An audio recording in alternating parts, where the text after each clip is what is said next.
ठाणे पालिकेत भाजपकडून शिवसेनेकडे 131 पैकी 48 जागांची मागणी। भाजपने मागितलेल्या जागांपैकी अनेक जागा सेनेच्या उमेदवारांच्या। ठाणे महापालिकेतील भाजपचा प्रस्ताव शिवसेनेला मान्य नाही। आशिष शेलारांनी एकनाथ शिंदेंची भेट घेतली। मीरा रोडमध्ये एकत्र निवडणूक लढवण्यावर दोन्ही नेत्यांमध्ये 1 तास चर्चा। मुंबई महापालिका निवडणुकीत शिवसेना भाजप महायुती 1 दिलाने लढणार, 1 साथ लढणार। मुंबईत ठाकरेंच्या बालेकिल्ल्यात भाजपची रणनीती। लालबाग, परळ, दादर भागात शिंदे सेना भाजप समसमान जागा लढणार। माहीम, भायखळा, वरळीतही शिंदे सेना भाजप समसमान जागा लढणार आहेत, तर ठाकरेंच्या बालेकिल्ल्यात वर्चस्व वाढवण्याचा प्रयत्न असणार आहे। राज ठाकरेंच्या हस्ते ताडदेवमधील शाखेचं उद्घाटन। 2019 साली ही शाखा शिवसेनेने ही जागा जिंकली होती, त्यामुळे ही जागा आता कुणाला जाणार हे पाहणं महत्त्वाचं आहे। संजय राऊतांकडून राज ठाकरेंची दुसऱ्यांदा भेट। संजय राऊतांनी शिवतीर्थावर जाऊन राज ठाकरे यांची भेट घेतली। मनसे ठाकरेंच्या सेनेतील जागावाटपासंदर्भात भेट झाल्याची माहिती।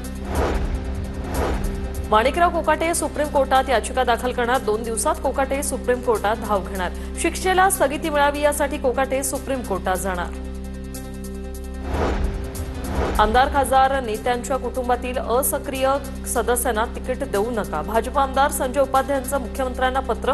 कार्यकर्त्यांना संधी द्या, नातलगांना नाही। संजय उपाध्याय यांनी मुख्यमंत्र्यांना लिहिलेल्या पत्रात हा उल्लेख। पुण्यात भाजप पक्षप्रवेशावरून नाराजी नाट्य। पुणे शहर भाजप कार्यालयाबाहेर भाजप कार्यकर्त्यांचं ठिय्या आंदोलन।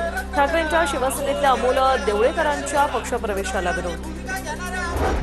भाजपकडून नांदेड मनपा निवडणुकीची पंकजा मुंडेंवर जबाबदारी। नांदेड मनपाच्या निवडणूक प्रभारीपदी पंकजा मुंडेंची निवड। यवतमाळमध्ये मतदान केंद्रावर 2 गटांमध्ये तुफान राडा।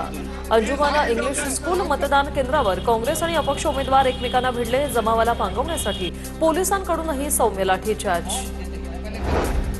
जळगावच्या भुसावळमध्ये पोलीस आणि उमेदवारांमध्ये शाब्दिक बाचाबाची। पवारांच्या राष्ट्रवादीच्या उमेदवार भावना पाटील यांना केंद्रावर आत न येऊ दिल्याने झाली बाचाबाची। पनवेलमधील मतदार यादीतील घोळावरून माजी नगरसेवकाची उच्च न्यायालयात धाव। पनवेलमध्ये एका वडिलांच्या नावावर 268 मुलांची नोंद करण्यात आली होती। बनावट नोंदी व निवडणूक प्रक्रियेवर परिणाम झाल्याचा माजी नगरसेवक अरविंद म्हात्रेंचा आरोप। माजी मुख्यमंत्री वसंतदादा पाटील यांच्या पत्नी शालिनीताई पाटील यांचं निधन। वयाच्या 94व्या वर्षी शालिनीताई पाटील यांनी घेतला अखेरचा श्वास। कोरेगाव तालुक्यातील मूळ गावी त्यांच्यावर अंत्यसंस्कार केले जाणार। शिक्षकांच्या अधिपत्याखाली हे पथक काम करणार। उद्या मध्य आणि हार्बर मार्गावर ब्लॉक। ठाणे ते कल्याण स्थानकादरम्यान 5व्या आणि 6व्या मार्गिकेवर, तर पनवेल ते वाशी स्थानकादरम्यान अप आणि डाऊन मार्गावर ब्लॉक। मुंबईच्या चुनाभट्टी भागातील एका घरात रात्री कुकरचा स्फोट। स्फोटात 1 जण गंभीर जखमी। जखमीवर सायन रुग्णालयात उपचार सुरू। अग्निशमन दल आणि स्थानिक पोलिसांचा पंचनामा।